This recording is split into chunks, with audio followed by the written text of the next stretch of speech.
מה קורה חברים? אנחנו פרקסיל. מה קורה אנשים? אני נדב. אני מתן. ואנחנו פרקסיל. מה קורה אנשים? זה נדב. אני מתן, היי. ואנחנו פרקסיל, והיום אנחנו נעשה מתיחה על פיצריות.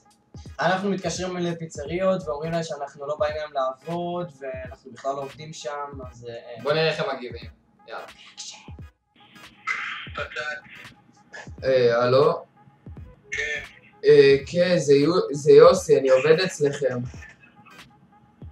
ואני הרגע קמתי במזרקה, אני לא יודע איפה אני בחולון ואני לא אוכל להגיע לעבודה היום. לאן התקשרת, אחי? לפיצה פצץ. לעזור התקשרת. נו. לא לעזור, לא לעזור. אני ליד עזור, אבל אני לא אגיע היום לעבודה, אחי. התבלבלת במקום, אחי, התבלבלת, אתה לא עובד פה. אני... לא יודע. לא יודע, מישהו. כן. הלו, זה יוסי, אני לא יכול להגיע היום לעבודה, אני תקוע פה באיזה מזרקה, אחי. שתיתי קצת אתמול, אני לא יודע מה קרה. לאן אתה הגעת, אחי? לפיצה פצץ. כן, איזה יוסי זה? יוסי. איזה יוסי? אביר.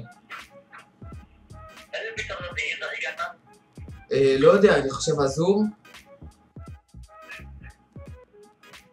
מי זה בזה? מה? יוסי. יוסי? כן. כן? כן. תקשיב טוב, לא נע בין אלף, לא נע בין אלף פה? לא, זה יוסי.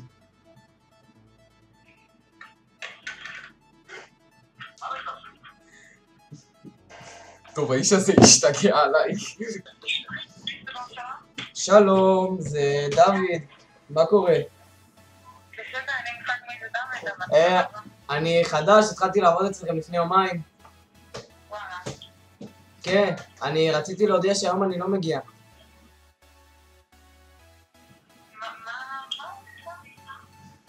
מה זאת אומרת? מה?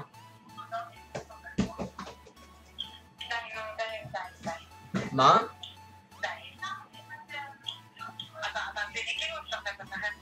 מה? אתה רציני? כן, רציני. אתה בתל ברוך או בתגור? בתגור. מה? איפה? כאילו, אני כנראה לא פה. מה לא פה? אני הייתי אצלכם אתמול. ברחוב תגור. טוב, בקיצור, רציתי לומר לכם שאני לא מגיע, פשוט ירו בחבר שלי. ירו בחבר שלי ואני הולך לבקר אותו בבית חולים, זה ממש חשוב. בסדר? מצטער, ביי. טוב אנשים, זה יסיים את הסרטון שלנו. אם אהבתם תעשו לייק.